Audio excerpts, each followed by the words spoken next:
सभी दोस्तों का स्वागत है इंडिया के largest question paper and solution providing channel पे।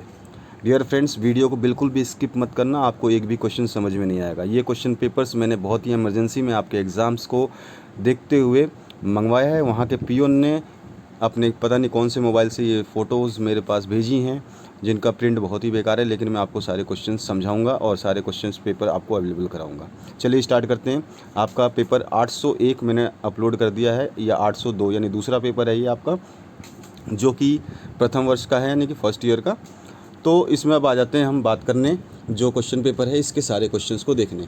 स्किप मत करिएगा, आराम से देखिएगा, जल्दबाजी नहीं करनी चाहिए जब एग्ज़ाम सर पे हो। तो ये आपके पेपर का पहला पेज देखिए। अब आप कहेंगे कि आपको पेपर दिखाई नहीं दे रहा, तो मैं पढ़ के आपको समझाऊंगा इसमें क्वेश्चन क्या पूछा गया है और आप आराम से इसको समझें। तो आपको ये 4 ऑप्शंस दिए जाएंगे हर क्वेश्चंस को करने के लिए, और वहाँ पर आपको उसके ऑप्शंस को सेलेक्ट करना है। तो पहला क्वेश्चन पूछा गया इसमें, आपको बता देता हूँ। 19 मार्च 1910 को श्री गोपाल कृष्ण गोखले ने प्रस्ताव रखा था। उन्होंने क्या प्रस्ताव रखा था, ये आपको बताना है। तो इसका क्वेश्चन के जो 4 ऑप्शंस थे वो है निःशुल्क एवं अनिवार्य प्रारंभिक शिक्षा हेतु, बी ऑप्शन दिया हुआ है समेकित शिक्षा हेतु, सी ऑप्शन दिया हुआ है बुनियादी शिक्षा हेतु, और डी ऑप्शन दिया गया आपको माध्यमिक शिक्षा हेतु। इन 4 ऑप्शन में से जो आपको सही लगेगा वो आपको चेक करना है। आपने बुक पढ़ा होगा तो आपको पता चल जाएगा। उसके बाद मैं अगर इंग्लिश मीडियम के लिए बात करूं तो ऑन 19 मार्च 1910 यानी 1910 mister Gopal Krishna Gokhale proposed A for free and compulsory primary education, B for integrated education, C for basic education, और डी फॉर मिडल एजुकेशन। ठीक है, सेकंड क्वेश्चन पे चलते हैं और उसको समझते हैं। मध्य प्रदेश में पंचायती राज व्यवस्था की संरचना इस तरह से है। कैसी संरचना, ऑप्शंस दिए गए हैं, इनमें से आपको बताना था। ए नगर निगम और ग्राम पंचायत, बी ग्राम पंचायत, जनपद पंचायत और जिला पंचायत, सी नगर निगम सीमा से बाहर के सभी गांव, और डी समस्त विकास प्राधिकरण। इंग्लिश वर्जन है structure of panchayati raj system in Madhya Pradesh is, option A municipal corporation and village panchayats, B gram panchayat, janpad panchayat and district panchayat, C all the villages out of municipal corporations, और डी ऑल डेवलपमेंट अथॉरिटीज़। ठीक है, चलिए नेक्स्ट पेज पे move करते हैं। यहाँ पे जो थर्ड क्वेश्चन था, बाल मजदूरी की श्रेणी में आते हैं। तो पहला ऑप्शन है 14 वर्ष से कम के बालक, दूसरा ऑप्शन है 7 वर्ष से कम की बालिकाएं, तीसरा ऑप्शन है 14 वर्ष से कम के बालक बालिकाएं, दोनों हैं इसमें, और जो चौथा ऑप्शन है आपका इसमें है 12 वर्ष से कम के बालक। इंग्लिश वर्जन है in the range of child labour comes, A option है boys less than 14 years, B option है girls less than 7 years, C option है boys and girls less than 14 years, और डी ऑप्शन है boys less than 12 years. ठीक है दोस्तों, video skip मत करना, नहीं तो आपको क्वेश्चन कुछ भी समझ में नहीं आएगा। मैं भी बहुत मुश्किल से इस क्वेश्चन पेपर को पढ़ पा रहा हूँ, पर इमरजेंसी की वजह से आपके लिए मैं पेपर अवेलेबल करा रहा हूँ। चलिए, चौथा क्वेश्चन है आर्थिक समानता का उद्देश्य है। ऑप्शन हैं इसके निजीकरण, भूमंडलीकरण, फिर उसके बाद में है लोक व्यापीकरण, और नेक्स्ट है आधुनिकरण। इंग्लिश में है the aim of economic equality is, option हैं इसके प्राइवेटाइजेशन और ग्लोबलाइजेशन, सी है आपका यूनिवर्सलाइजेशन, और डी है मॉडर्नाइजेशन। ठीक है, तो आपको इनमें से चूज़ करना है। पांचवा है जो आपका मध्य प्रदेश का राज्य शैक्षिक संस्थान स्थित है। कहाँ पर है वो आपको बताना है। इंदौर में, जबलपुर में, ग्वालियर में, भोपाल में। State institute of education of Madhya Pradesh is situated in Indore, Jabalpur, Gwalior और आपका भोपाल। ये ऑप्शंस हैं और इनमें से आपको चूज़ करना है। चलिए नेक्स्ट पेज पे अब हम बात करते हैं दूसरे क्वेश्चन की, जिसमें आपको फिल इन द ब्लैंक्स करने हैं। इसके बाद में जो फिल इन द ब्लैंक्स हैं, जो इनके ऑप्शंस आपको दिए रहेंगे, अब उन दोनों ऑप्शंस में से एक ऑप्शन करेक्ट है, उसको आपको भरना है। शैक्षिक आलेख के प्रकार हैं, इंग्लिश वर्जन है type of educational record is. तो इसके ऑप्शंस हैं प्रवेश एवं उपस्थिति पंजी और शुल्क एवं रोकड़ पंजी। इनमें से आपको कोई भी भरना है। अगर इंग्लिश में इसका रिक्त स्थान जो आपको ब्लैंक स्पेस भरना था, उसमें भरना था admission and attendance register, fees and cash book. आपको अब बताना है कि कौन सा सही है, ठीक है। उसके बाद में आ जाइए सेकंड क्वेश्चन पे। आर्थिक विकास का महत्वपूर्ण उपकरण है, कौन सा है? धर्म या शिक्षा, रिलीजन और एजुकेशन, यानी कि important tool of economic development is religion और एजुकेशन। तीसरा क्वेश्चन है जिला शिक्षा एवं प्रशिक्षण संस्थान का मुख्य कार्य है। तो सबसे पहले आपको बताना है सेवा पूर्व शिक्षक प्रशिक्षण, और दूसरा है आपका शिक्षा नीति का निर्धारण। तो इंग्लिश में हम बात करें, the main work of district institute of education and training is pre service teacher training. Option है ये प्री सर्विस टीचर ट्रेनिंग, या फिर आपको दूसरा ऑप्शन देना था एजुकेशन पॉलिसी मेकिंग। कौन सा उसका आंसर सही है ये आपको बताना है, ठीक है। अब आ जाइए नेक्स्ट पे। सक्रिय अधिनियम प्रविधि का प्रारूप है SQ4R प्रारूप या फिर पंचायती प्रारूप, ठीक है, ये आपको बताना है। Format of active learning methodology is, तो मैथोलॉजी में कौन सा आएगा? SQ4R फॉर्मेट है या पंचायती फॉर्मेट है, ठीक है। ये है आपके ब्लैंक स्पेस का चौथा क्वेश्चन। और पांचवा क्वेश्चन है integrated education project is related to, English में और हिंदी में दोनों बताऊंगा। समेकित शिक्षा योजना संबंधित है किससे किससे? डिसेबल्ड चिल्ड्रेन, यानी कि डिसेबल मतलब आपके दिव्यांग जो होते हैं ना आपके डिसेबल्ड, तो दिव्यांग विद्यार्थियों से, या फिर बालिका शिक्षा से, गर्ल्स एजुकेशन से, ठीक है। अब आपको समझ में आ गया ये क्वेश्चन पेपर। चलिए अब आ जाते हैं इसके क्वेश्चंस पे। सबसे पहले लोकतंत्र के लिए शिक्षा के 2 उद्देश्य लिखने हैं, write two educational aims for democracy. और ऑप्शन आया था शिक्षा मंत्रालय की प्रशासनिक इकाइयों के एक एक कार्य लिखिए, right any one work each of administrative unit of education ministry, ठीक है।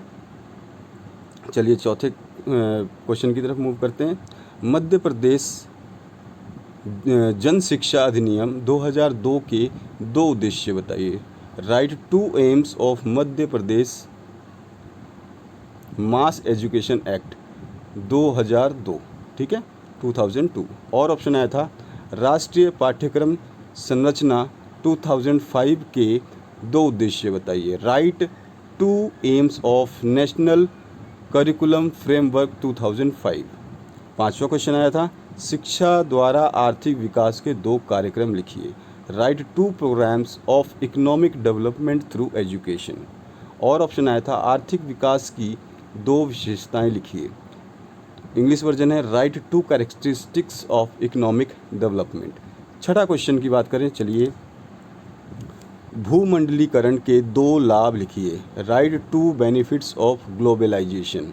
और ऑप्शन आया था सामाजिक वातावरण पर शैक्षिक अवधारणाओं के 2 प्रभाव लिखिए, write two effects of educational concept on social environment, ठीक है। सातवां क्वेश्चन है सतत एवं व्यापक मूल्यांकन के प्रकार लिखिए, right types of continuous and comprehensive evaluation, ठीक है। और ऑप्शन आया था शाला स्वच्छता हेतु परियोजना कार्यक्रम क्या है, what is project programme for school sanitary, ठीक है। चलिए आगे बढ़ते हैं, जो है आपका 8वां क्वेश्चन। यहाँ पे आपको बताना है which factors affect in socialisation of child, बालक के समाजीकरण में किन कारकों का प्रभाव पड़ता है, आपको बताना है किन कारणों का प्रभाव पड़ता है। और ऑप्शन आया था सांस्कृतिक विलंबना क्या है, व्हाट इज़ कल्चरल लैग, ठीक है। 9वां क्वेश्चन है आपका स्तरीकरण के व्यक्तिगत आधार लिखिए। Write non ethical basis of stratification, ठीक है। और ऑप्शन है आपका सामाजिक विषमताओं को दूर करने के 2 प्रमुख उपाय लिखिए। Right 2 measures of removal of social asymmetry, ठीक है। अब 10वें क्वेश्चन की बात करें सॉरी, प्रारंभिक शिक्षा की आवश्यकता का वर्णन कीजिए। Describe need of elementary education. और ऑप्शन आया था बुनियादी शिक्षा के उद्देश्य को लिखिए। Write the aim of basic education, ठीक है। 10वां क्वेश्चन के बाद हम आगे बढ़ते हैं 11वें क्वेश्चन की तरफ। नीति निर्देशक तत्व क्या है? What are the directive principle. और ऑप्शन आया था बालिका शिक्षा हेतु प्रभावशाली उपाय लिखिए। Write effective efforts for girl education. Next page पे मूव करते हैं 12वां क्वेश्चन की तरफ। 12वां क्वेश्चन है आपको लोकतंत्र के गुणों का वर्णन करिए। Describe the merits of democracy. और ऑप्शन आया था जन शिक्षा अधिनियम 2002 के अंतर्गत शिक्षकों के कर्तव्यों का वर्णन कीजिए। Describe the duties of teacher under the mass education act 2002। 13वां क्वेश्चन है आपका जो है बताना है आपको शिक्षा के निजीकरण के 4 लाभ लिखिए। Write 4 benefits of privatization of education. और ऑप्शन आया था भूमंडलीकरण के मार्ग में आने वाली बाधाओं को लिखिए। Write hindrances in the path of globalization. 14वां जो क्वेश्चन है 14th आपका, उसमें हम आते हैं शिक्षा के गुणवत्ता की व्याख्या कीजिए। Quality in education, describe it, ठीक है। उसके बाद और ऑप्शन आया था सक्रिय अधिगम प्रविधि के आपको सोपान लिखने हैं। Right the steps of active learning methodology, ठीक है। 15वां क्वेश्चन है सामाजिक परिवर्तनों में शिक्षा की भूमिका का वर्णन कीजिए। Describe the role of education in social changes. और ऑप्शन आया था वर्ग की विशेषताएं लिखिए। Write characteristics of class. Next जो है लास्ट पेज आपका, उस पर मूव करते हैं। 16वां क्वेश्चन है प्राथमिक शिक्षा की नवीन अवधारणा का वर्णन कीजिए। Describe the new concepts of primary education. और ऑप्शन आया था विद्यालयधीन अभिलेखों की उपयोगिता लिखिए। Write the utility of school records. 17वां क्वेश्चन है आपका भारतीय अर्थव्यवस्था की विशेषताएं लिखिए। Write the characteristics of Indian economy. और ऑप्शन आया था कृषि क्षेत्र में विकास में शिक्षा की भूमिका लिखिए। Write the role of education in the development of agriculture field. 18वां क्वेश्चन है आपका जो है उसको देखते हैं। राष्ट्रीय पाठ्यक्रम संरचना 2005 के स्वरूप का वर्णन कीजिए। Describe the form of national curriculum framework 2005। और ऑप्शन है लोकतंत्र व्यवस्था में शिक्षा के योगदान का वर्णन कीजिए। Describe the contribution of education in democratic system. और 19वां और लास्ट क्वेश्चन जो है आपका विद्यालयों में शैक्षिक गुणवत्ता में अभिवृद्धि हेतु क्या प्रयास किए जाने चाहिए। What efforts should be taken for enhancement of educational quality in schools। और ऑप्शन आया था इसका राष्ट्रीय एकता के लिए विद्यालयों की भूमिका का वर्णन कीजिए। Describe the role of schools in national integration.